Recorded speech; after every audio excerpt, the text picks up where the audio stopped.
The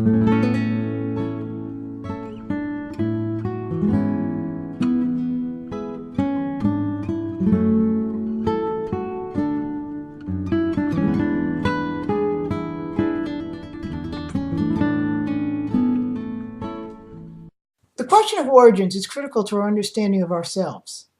The problem is that the Bible is under attack by an atheistic view of origins masquerading as science. This view of origins starts with the so-called Big Bang and ends with man slowly evolving from animals into the intelligent beings we are today. This is the case even in areas where ideas are nothing but untestable just-so stories. The result is many young people raised in Christian homes leave church and college. This is because they leave home ill-prepared for the propaganda they will face in college. This is also true because their pastors and parents do not know how to counteract the propaganda. The response to questions is often trust the Bible while not providing them any real help. With a solid foundation of both the Bible and science, as well as real scientific evidence, the flaws and fallacies of this anti-theistic propaganda become clear.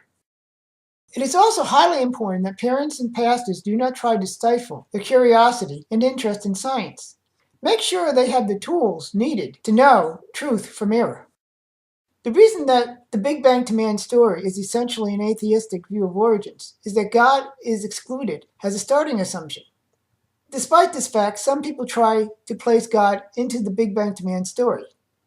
However, reliance on exclusively naturalistic processes, even when there is no real evidence for the process occurring, leaves no place for God. In fact, often the evidence they give that these events occurred, or even could occur, is that the theory requires it. For example, the reason given why naturalistic abiogenesis happened is that we are here, and that since God is not allowed as an answer, it has to be naturalistic abiogenesis. Ultimately, the question is not one of science or evidence, but of different worldviews. The key to understanding creation science is realizing that creationists and evolutionists look at the same evidence with different starting assumptions. Evolutionists start with the assumption that everything, including life and the universe itself, came by totally natural means.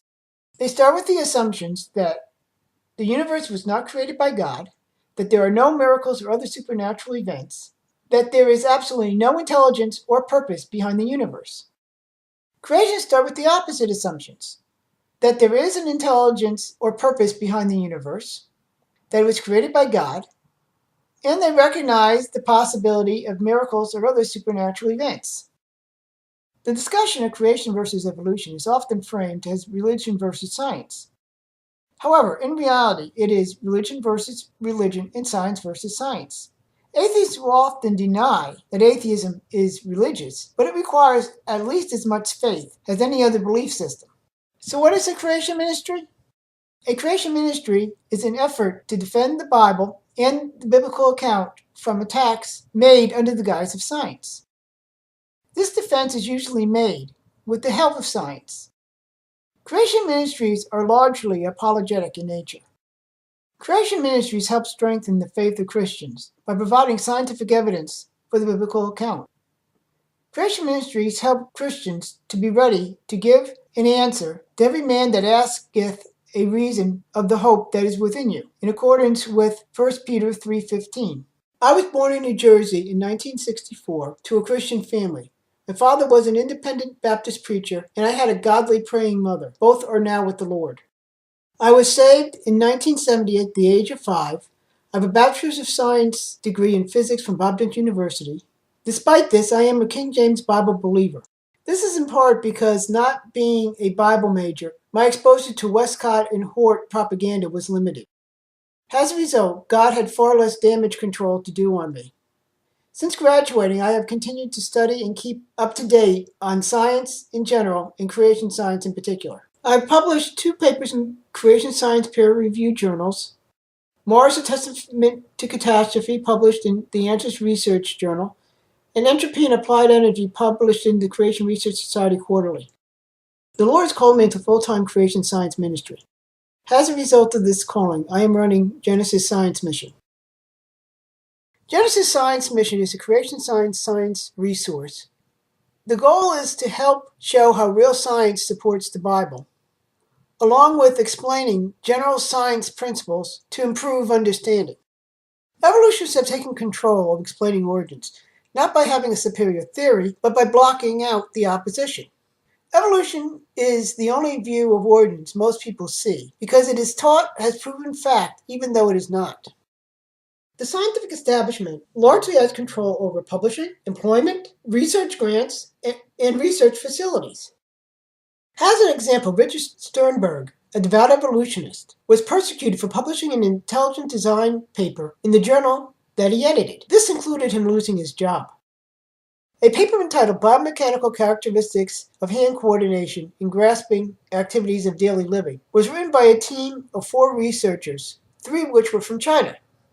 It was published in the PLOS ONE journal. The published paper had a translation error, resulting in the, quote, proper design of the creator. The result was outrage from atheists. Not a legitimate expression of concern, but outrage. Evolution is promoted in secular science museums. It is promoted by the mainstream media in venues such as television. Evolution is taught as proven fact in public schools and colleges. This is in part because atheists have gone to court to force the alternatives, creation science, and intelligent design out of public schools. This is a very unscientific action to sue in court to settle a scientific dispute. The government also pushes evolution as proven fact. Sadly, even many churches accept evolution as proven fact.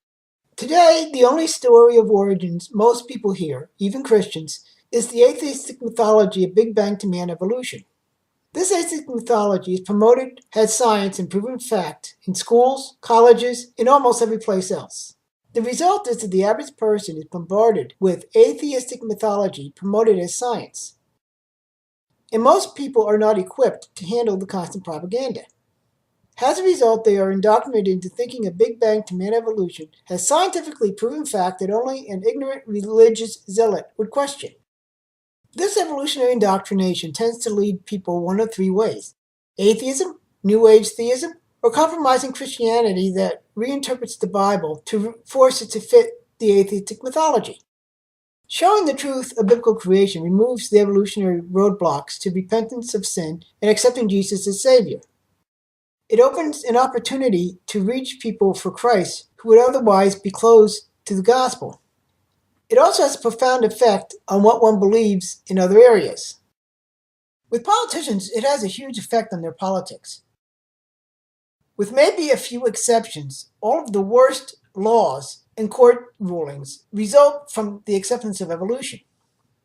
It has resulted in the liberalization of education, which has not only increased the support of evolution, but evils such as abortion and sodomy. The acceptance of the atheistic mythology of evolution has harmed this nation and its people in ways we cannot imagine. Showing the truth of biblical creation brings people to the Lord, and bringing people to the Lord is the solution. Here is an example of the creation science material I will be preaching on when the Lord gives me the opportunity. Dinosaur soft organic tissue has been found in their bones. This was found in a T-Rex bone and justifiably identified as blood vessels. Blood vessels would not be there if the bones were really 65 million years old. Microscopic structures were squeezed out of the blood vessels. As you can see, they look like blood cells, just as the researchers said. So what we have here are actual T-Rex blood cells. These are clearly red blood cells in blood vessels. There are numerous cases of such soft organic tissue in dinosaurs. They can't be millions of years old. This organic tissue would not last that long. This dinosaur soft organic tissue should have no carbon-14 if it were 65 million years old.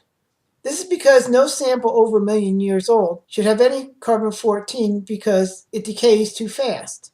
Even a chunk of pure carbon-14 the size of the Earth would completely decay away in a million years.